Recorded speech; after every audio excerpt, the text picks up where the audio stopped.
Una de las enseñanzas más sorprendentes, más misteriosas, más asombrosas de la Biblia es el hecho de que Dios nos ama. Dios nos ama.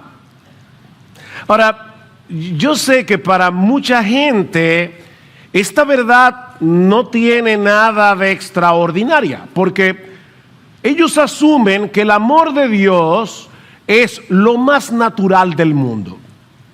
De hecho, la Biblia dice que Dios es amor, en 1 de Juan capítulo 4, versículo 8. Entonces, ¿qué puede tener de extraordinario, qué puede tener de asombroso el hecho de que Dios nos ame? Mis hermanos, ¿deberíamos asombrarnos del amor de Dios? Bueno, eso es lo que yo quiero que veamos en esta mañana a la luz del conocidísimo pasaje de Juan capítulo 3, versículo 16. Y voy a limitarme por ahora a leer solo este versículo. Eric ya leyó una parte más amplia, pero dice este famoso, conocido texto del Evangelio de Juan: porque de tal manera amó Dios al mundo que dio a su Hijo unigénito, para que todo aquel que cree en Él no se pierda, mas tenga vida eterna. Como yo decía hace un momento, este es uno de los versículos más conocidos, más memorizados, más citados, más apreciados de toda la Biblia. Y mis hermanos, es fácil entender por qué. No me viene a la mente otro texto que en una forma tan breve, tan sencilla, solo 29 palabras en el español, 25 en el original, y sin embargo resumen en una forma hermosísima el corazón del Evangelio. De verdad, no me viene otro texto a la cabeza que resuma de una manera tan hermosa, que presente en una forma tan maravillosa la esencia del mensaje del Evangelio. Y lo que yo quiero hacer en esta mañana es desempaquetar este texto bíblico, resaltar por lo menos 6 elementos que este pasaje contiene, o que este texto contiene, de manera que podamos apreciar en toda su dimensión, dentro de lo posible, ¿verdad?, para nuestra limitada y pequeña capacidad de comprensión, de qué clase de amor es que el Señor Jesucristo está hablando aquí. Y el primer elemento que yo quiero resaltar, que contiene nuestro texto, es el sujeto de ese amor. Para aquellos que pasaron hace tiempo, ¿verdad?, por la escuela, una oración tiene sujeto y tiene predicado. El sujeto es el que realiza la acción del verbo, si se han olvidado de la gramática. Bueno, ¿quién es el sujeto de la oración? Porque de tal manera amó Dios. Ahí está el sujeto. De tal manera amó Dios al mundo. Dios amó al mundo. El Todopoderoso, el Creador del universo, el Dios de toda sabiduría, de toda justicia, de toda santidad, amó al mundo. El amor es la virtud más apreciada del hombre. De hecho, a menos que una persona sufra de un serio desajuste emocional, todo el mundo desea ser amado y todo el mundo se deleita en el hecho de poder amar. Todo el mundo. Sin embargo, por más que nosotros amemos a otras personas, nuestro amor siempre será imperfecto, limitado y defectuoso, porque nosotros somos imperfectos, limitados y defectuosos. Todos tenemos que luchar con el orgullo. Todos tenemos que luchar contra el egoísmo de nuestro corazón, que nos impiden amar como debiéramos amar. Nosotros no amamos perfectamente a nadie. Así que, si tú crees que amas, en realidad tú no amas, ni yo tampoco, como debiéramos amar. Pero ese no es el caso de Dios. Nuestro Dios es perfecto en bondad, es perfecto en compasión, es perfecto en misericordia, es perfecto en paciencia, es perfecto en sabiduría, es perfecto en todos sus atributos. De manera, mis hermanos, que no existe un amor en el mundo que pueda compararse con el amor de Dios. Si alguna vez tú crees que has amado, o tal vez crees que en este momento estás experimentando un sincero y profundo amor por alguien, mi hermano, mi hermana, multiplícalo por mucho y todavía te estás quedando muy corto para entender el amor de Dios. De hecho, el amor, según la Biblia, no es una característica más dentro del conjunto de atributos que hacen que Dios sea Dios, sino que, como ya decía en la introducción en 1 de Juan, capítulo 4, versículo 8, dice que Dios es amor. Dios es amor. El amor es algo así como el componente esencial de su naturaleza. Ahora, por supuesto, eso no elimina la realidad de que nuestro Dios es también perfectamente santo, nuestro Dios es perfectamente justo, pero la santidad y la justicia de Dios lo que hacen en realidad es resaltar más aún lo misterioso e incomprensible que es el amor de Dios, sobre todo al considerar el segundo elemento de nuestro texto, el objeto de ese amor. Ya vimos el sujeto, Dios. Veamos ahora el objeto, porque de tal manera amó Dios al mundo. Dios amó al mundo. El problema con esta declaración es que muchos leen la palabra mundo como si Juan estuviera diciendo que el amor de Dios es tan grande, tan grande, tan grande, que abarca a todos los seres humanos que han vivido, viven y vivirán en este mundo. Según algunas estadísticas, hasta la fecha han nacido unas 70,000 millones de personas. Y no tenemos ni idea de cuántas más nacerán hasta que la historia humana llegue a su fin. Bueno, algunos presuponen que lo que Juan capítulo 3 versículo 16 enseña es que el amor de Dios es tan grande que Él envió a su propio Hijo a morir por cada una de esas 70,000 millones de personas y por todos los que vendrán después. Así de grande es el amor de Dios, dicen algunos. Ahora, aunque parezca sorprendente que Dios pueda amar a tanta gente a la vez, yo no pienso que esa sea la medida que Jesús está usando aquí para mostrarnos la grandeza del amor de Dios. Mis hermanos, no olvidemos quién es ese Dios que amó de tal manera al mundo. Nuestro Dios no tiene límites de ningún tipo en ninguna de sus capacidades. Así que medir la grandeza del amor de Dios a la luz de la cantidad de personas que pueblan nuestro planeta sería como medir la capacidad de un levantador de pesas olímpico poniéndole el reto de levantar un grano de arroz. Eso sería ridículo, porque él puede levantar eso y mucho más. Bueno, lo mismo podemos decir del amor de Dios. Tan sorprendente es que Dios ame a un solo ser humano, a uno solo, a que ame a 10,000 millones o millones. No es en número, no es por la cantidad de gente que nosotros debemos medir el amor de Dios. De hecho, mis hermanos, si interpretamos la palabra mundo de esa manera, aquellos que lo interpretan así sin darse cuenta, y estoy seguro que sin quererlo, más bien están empequeñeciendo y están limitando el amor de Dios. Y déjeme explicar a qué yo me refiero. ¿Todas las personas se salvan? Es una pregunta. ¿Todos los seres humanos se salvan? No.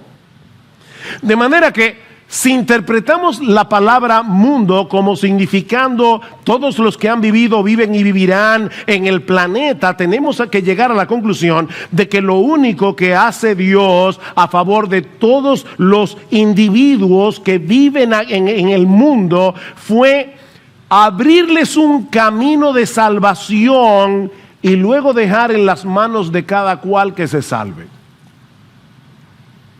Porque no todos se salvan. Es como si el texto dijera, para poder explicarme mejor, Dios amó de tal manera a todos y cada uno de los seres humanos que han vivido, viven y vivirán en este mundo, que dio a su Hijo unigénito para hacer posible que cualquiera de ellos pueda salvarse, pero sin asegurar la salvación de nadie. Eso es lo que significaría el texto.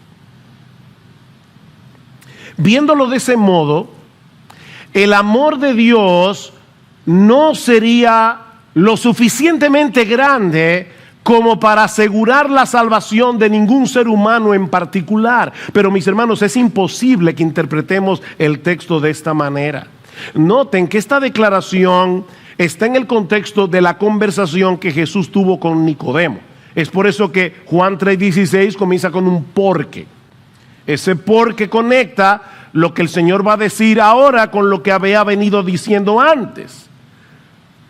Y una de las cosas que le dice Jesús a Nicodemo en el versículo 8, hablando del nuevo nacimiento, sin el cual nadie puede ser salvo, es que el Espíritu Santo obra ese nuevo nacimiento de una forma soberana en los que Él quiere. ¿Qué dice Juan 3:8? El viento sopla donde quiere y oyes su sonido, pero no sabes de dónde viene ni a dónde va. Así es todo aquel que es nacido del Espíritu. Nuestro Dios es soberano al producir el nuevo nacimiento en aquellos en los que Él quiere. Él es soberano. El Espíritu Santo hace eso soberanamente. Así que, mis hermanos, si la decisión final de aceptar a Jesús estuviera en nuestras manos, nadie sería salvo. Nadie.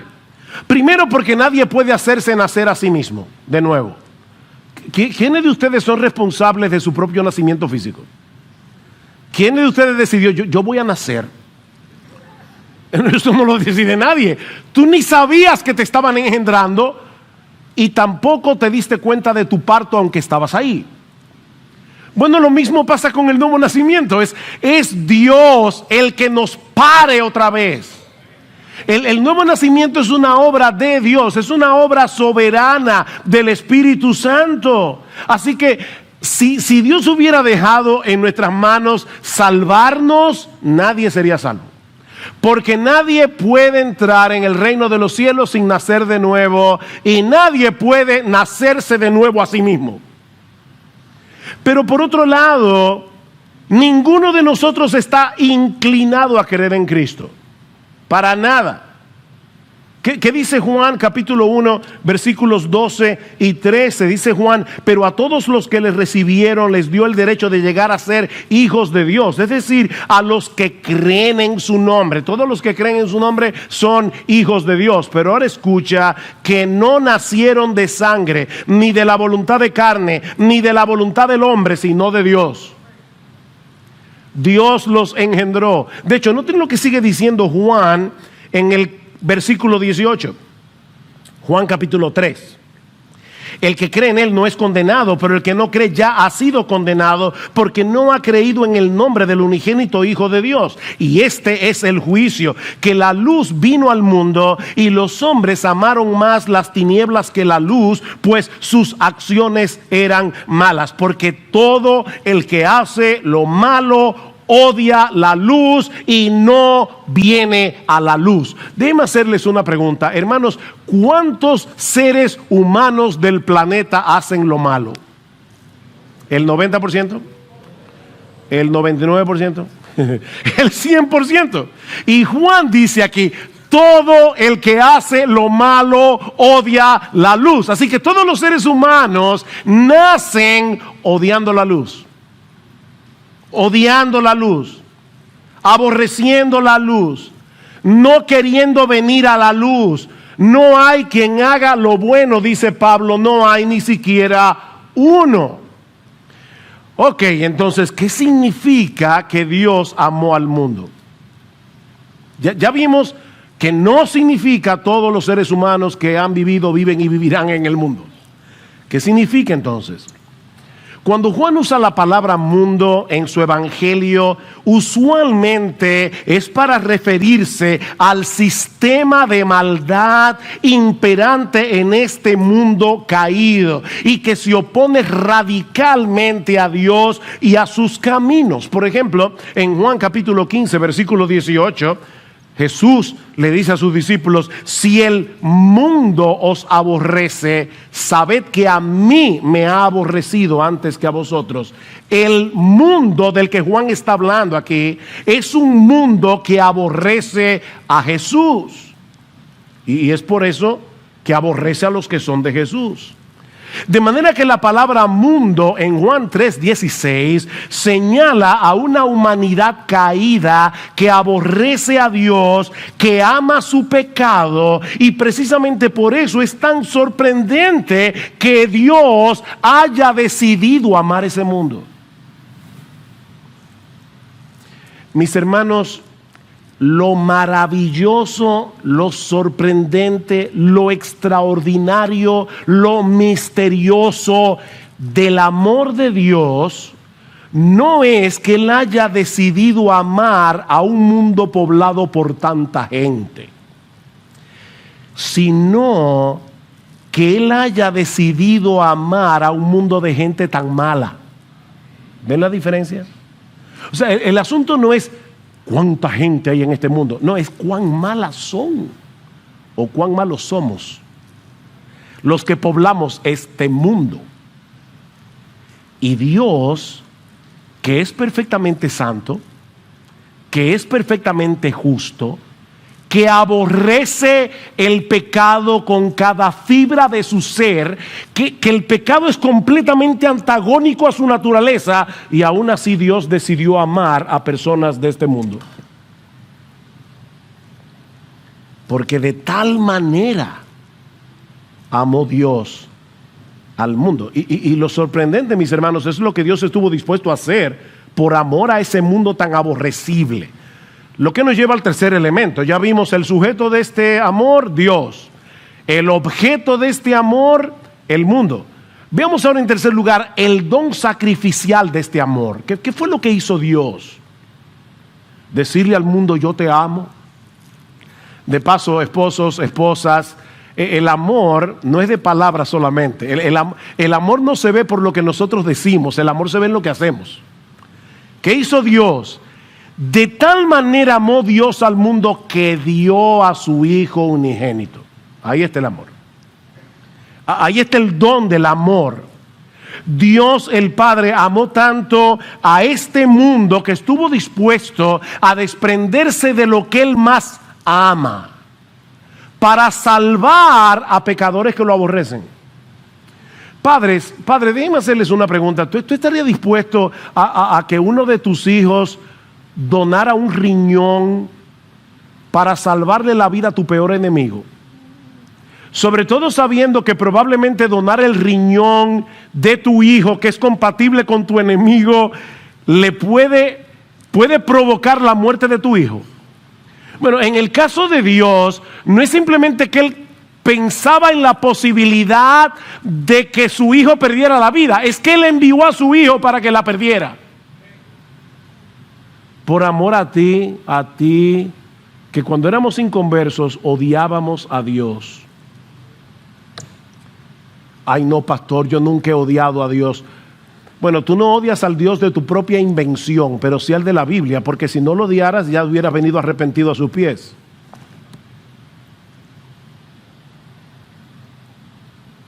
Noten, hermanos, el flujo de pensamiento de Juan 3.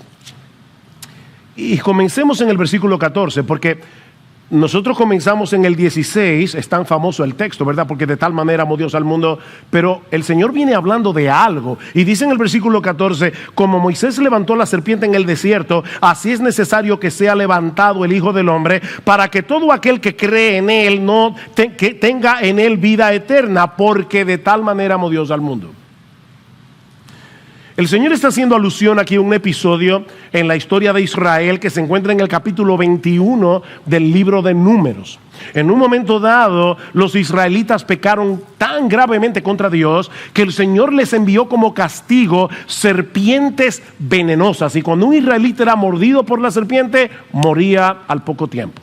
Así que Moisés le clama al Señor, los israelitas le piden perdón al Señor y Dios le dice a Moisés, Moisés, mira, levántate, hazte una serpiente de bronce, levántala en un asta y todo israelita que fuere mordido por la serpiente, pero mirare hacia esa serpiente de bronce, el veneno no le hará daño. Y ahora el Señor le está diciendo a Nicodemo, ¿sabes qué, Nicodemo? Esa serpiente de bronce que Dios utilizó para salvar a los israelitas en el desierto, eran una representación de lo que yo voy a hacer en la cruz. Así como la serpiente fue levantada en un asta y todo aquel que miraba la serpiente era salvo, así también yo seré levantado en una cruz y todo el que mira a mí con fe será salvo. Ahora, hermanos, ¿no les sorprende esa similitud? Una serpiente. Miren, hermanos, la serpiente fue maldita en el huerto del Edén y para los israelitas era un animal inmundo. ¿Por qué Dios no le dijo a Moisés, hazte un cordero de bronce? ¿Verdad que el cordero hubiera sido más apropiado para simbolizar a Jesús?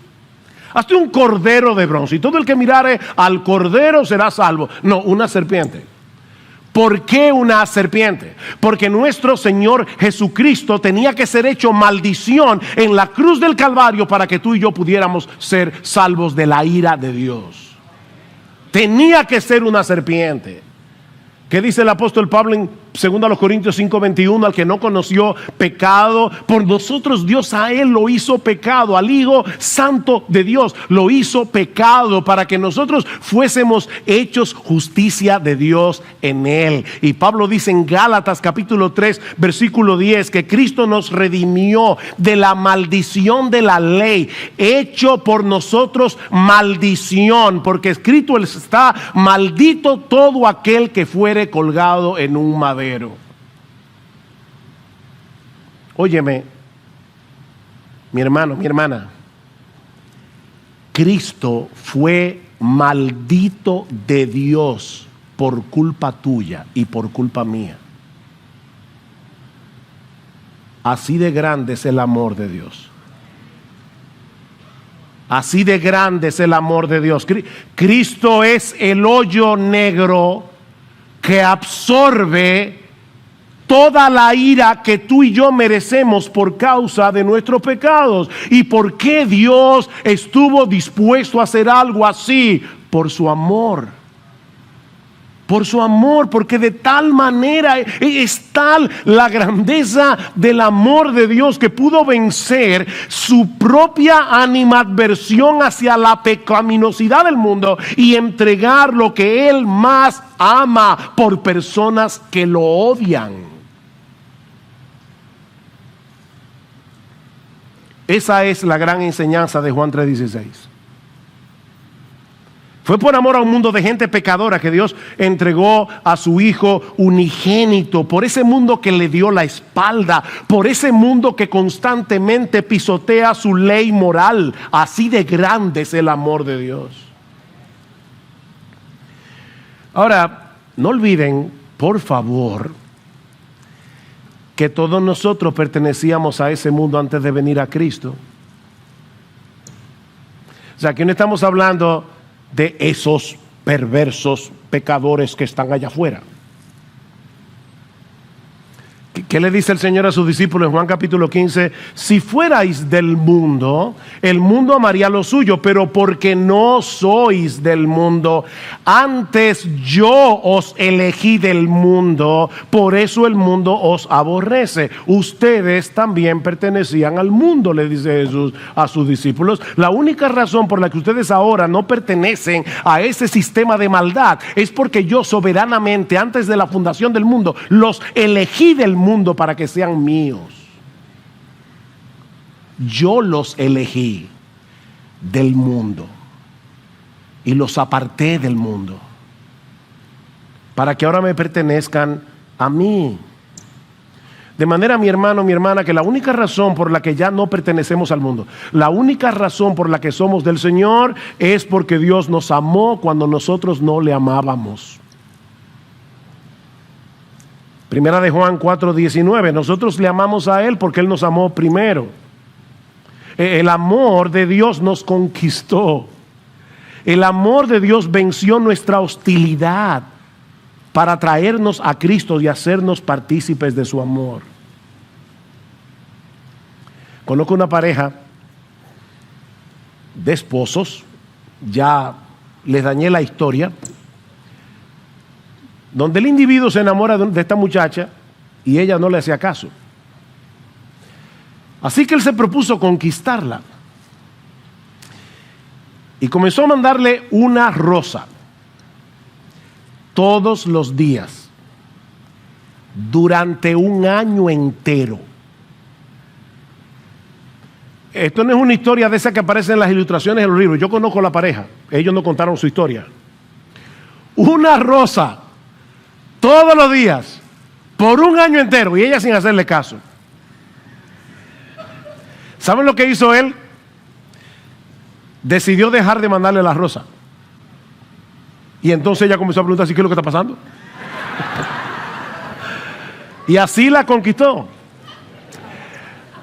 Mis hermanos, lo que estamos diciendo aquí no es que Dios nos envió una rosa todos los días para conquistar nuestro corazón. No, no, no, no, no.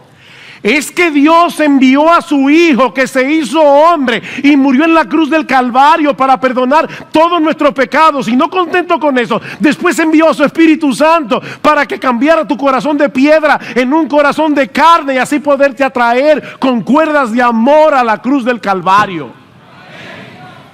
Así de grande es el amor de Dios. Así de grande. Comenzamos a entender por qué es que dice de tal manera amó Dios al mundo. Y por causa de ese amor, Dios todavía mantiene abierta la puerta de la salvación. Oye, mi amigo, todavía la puerta de la salvación sigue abierta para ti, para todos los que quieran venir. Lo que nos lleva al cuarto elemento que encontramos en nuestro pasaje es la extensión de ese amor. ¿Qué dice el texto? Para que todo aquel, párense allí, todo aquel. ¿Para quién es la invitación? Todo aquel. Sin importar su condición social, sin importar su condición económica, educativa, su raza, el color de su piel, los años que tenga, ni siquiera el tipo de vida que haya vivido hasta ahora. No importa. Todo aquel incluye a todo aquel que venga. El amor de Dios vence todas las barreras, el amor de Dios vence todos los prejuicios, el amor de Dios no discrimina como nosotros discriminamos. Cualquiera que venga será recibido. No importa lo que hayas hecho, no importa lo que hayas pensado y dicho contra Dios, no importa cuántas veces hayas blasfemado su nombre, no importa cuántas veces hayas rechazado el evangelio. Cristo dice en Juan capítulo 6 versículo 37 que ninguno que venga a Él clamando por misericordia será echado fuera. Ninguno. todo aquel. Mi amigo, Dios no pone ningún tipo de condición excepto la que se señala en el pasaje. Y eso nos lleva al quinto elemento de nuestro texto, el modo de apropiarnos de ese amor. Todo aquel que cree en Él. Todo aquel que cree en Él. Es un llamado universal y al mismo tiempo exclusivo. Nadie podrá disfrutar del amor redentor de Dios a menos que crea en su Hijo. No existe ninguna otra condición, pero sin esa condición nadie puede ser salvo. Es una sola condición, pero el que no la cumple no será salvo. Y noten que no se trata meramente de tener fe. Mi amigo, la fe en sí misma es absolutamente inútil. No sirve de nada cuando no está puesta en el objeto correcto. Elvis Presley cantaba una canción titulada I Believe, yo creo.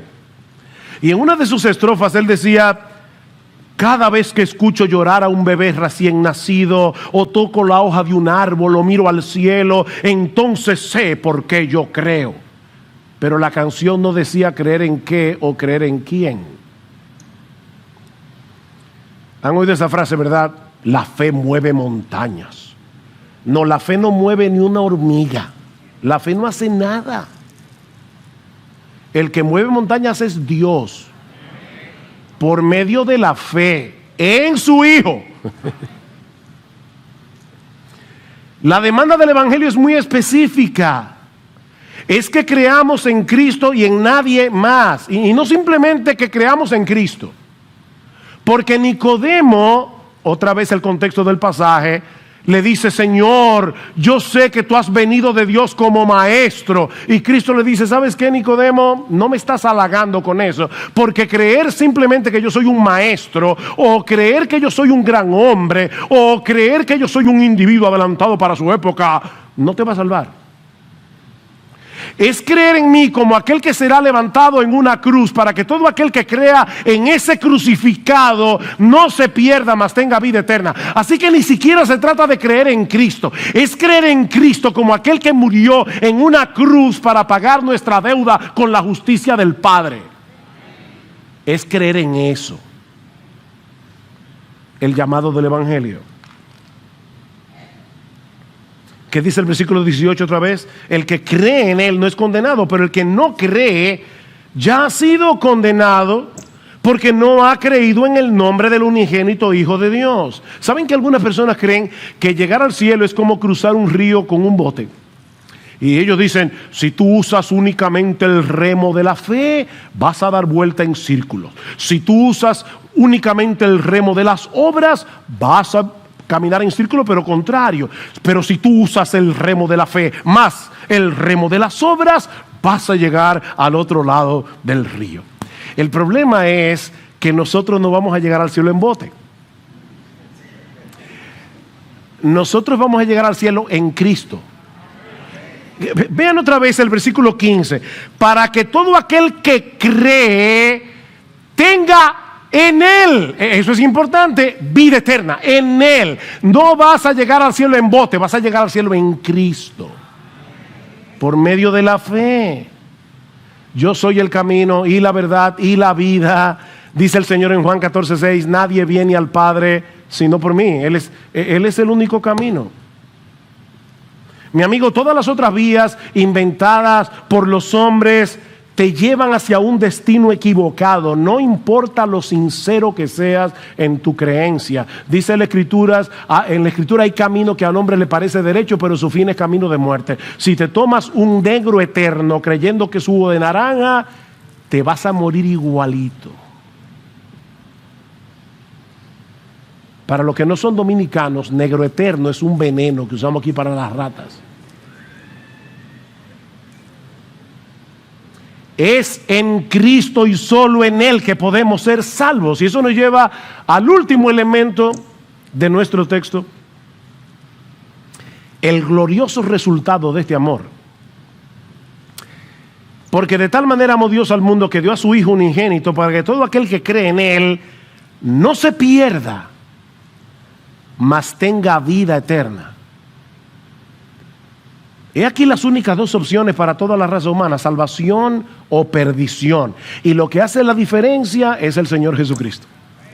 Él es la línea demarcatoria. Los creyentes no tendremos que enfrentar el veredicto de condenación en el tribunal de Dios, porque hemos confiado en aquel que pagó nuestra deuda con la justicia divina en la cruz del Calvario. Pero ¿saben qué? Los que rehúsan creer, los que permanecen en su incredulidad, no podrán escapar de este terrible destino. ¿Saben por qué? Porque el veredicto ya fue emitido en el tribunal. Leyeron el versículo 18: el que cree en Él no es condenado, pero el que no cree ya ha sido condenado. Ya tú estás condenado. ¿Qué dice el versículo 36? El que cree en el Hijo tiene vida eterna, pero el que no obedece al Hijo no verá la vida, sino que la ira de Dios permanece sobre él. Mi amigo, óyeme bien. Si tú no crees en Jesús, no es que tú vas a cosechar la ira de Dios, es que la ira de Dios está sobre ti en este momento. Como decía Jonathan Edwards, tú estás en las manos de un Dios airado. Dios no tiene ninguna razón para no hacer así y arrojarte en el infierno, ni una sola razón. Más bien tiene muchas razones para arrojarte en el infierno. La ira de Dios ya está sobre ti. Ya el veredicto fue emitido en el tribunal. Así que solo hay dos opciones: vida eterna o condenación perpetua. Y la línea que separa un destino del otro es el Señor Jesucristo. El que cree en el Hijo tiene vida eterna. Y eso no significa que va a vivir para siempre. Lo que eso quiere decir es que los que creen en Jesús vivirán por los siglos de los siglos en una deleitosa comunión con el Dios Trino. ¿Qué dice el Señor en Juan 17:3? Esta es la vida eterna, que te conozcan a ti, el único Dios verdadero, y a Jesucristo a quien has enviado. Así que la vida eterna no se mide en función de tiempo, se mide en función de relación.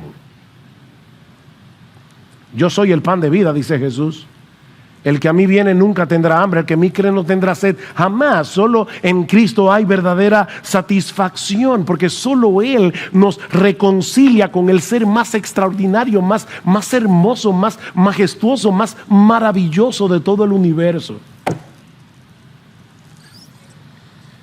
Así que lo que este texto enseña es que Dios amó de tal manera al mundo que dio a su Hijo unigénito, lo que Él más amaba, para que todo aquel que deposite en Él su fe no solo escape de la condenación del infierno, sino que pueda disfrutar desde hoy y para siempre de una deleitosa y eterna comunión con ese Dios que amó de tal manera al mundo. Tú serás arrojado en el océano del amor de Dios. Tú serás rodeado de su amor. ¿Tú escuchaste eso, mi hermano amado, que vas a participar de la cena en un momento? Dios entregó a su Hijo para que tú y yo pudiéramos tener comunión con Él. Es de eso que se trata todo esto. Dios estuvo dispuesto a dar lo más valioso que Él tenía para que nosotros pudiéramos tener una deleitosa y permanente comunión con Él. Medite en esto, mi hermano, mientras participamos de la cena que simboliza el precio que Dios estuvo dispuesto a pagar para que esa comunión fuera posible. Pídele a Dios en oración que te ayude a crecer en gratitud, como hicimos al inicio de este culto, crecer en gratitud por ese bendito Cordero que fue inmolado para impedir que te pierdas, para que ahora puedas vivir para la gloria de Dios y gozar de Él por siempre. Pídele, mi hermano, que te conceda una mayor intimidad, una mayor dependencia de Él a través de la oración, a través de su palabra. Pídele que te ayude a mantenerte alerta y vigilante contra los ídolos del corazón que puedan opacar ante tus ojos el brillo de la gloria de nuestro bendito Señor y Salvador Jesucristo. Pídele que te ayude a recordar, sobre todo en tiempos de dolor, sobre todo en tiempos de aflicción, que la cruz es la medida de su amor. Juan 3:16 nos dice: de tal manera amó Dios al mundo que Él hizo todo lo posible para que sus hijos no tuvieran ningún inconveniente. No, de tal manera amó Dios al mundo que dio a su Hijo para que tú no te pierdas y para que puedas ahora disfrutar de vida eterna. No importa el dolor, no importa la aflicción.